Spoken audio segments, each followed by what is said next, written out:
insurance is designed to only be useful after people experience disaster. I put the stumps in. I built the deck. It's our heart and soul. It's everything. After lives are devastated, where 10% of people develop ongoing psychological distress.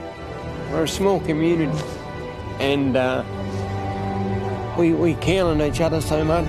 NRMA, Australia's leading insurance company, redesigned insurance. NRMA Safety Hub uses claims money that's used to pay out after the disaster to pay people to be safer before the disaster and help them avoid it altogether. Using 90 years of experience and NRMA claims data, we were able to pinpoint Australian homes at serious risk of being damaged or destroyed.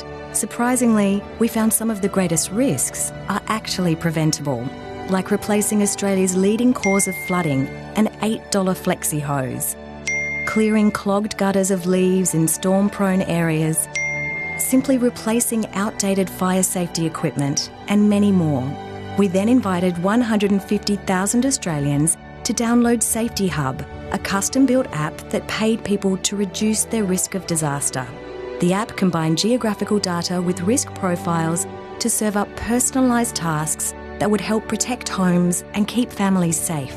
Each time one was completed, we paid money straight into their bank account. And if tasks couldn't be completed safely, we paid for certified tradespeople to complete tasks for them. This is a first for an insurance brand. It's the first time an insurance brand has paid out before the disaster to actually prevent disasters from happening. It's the first time that an insurance company has rewarded its customers for being safe, not for how many products they have or how much they spend. And the response from our customers has been amazing.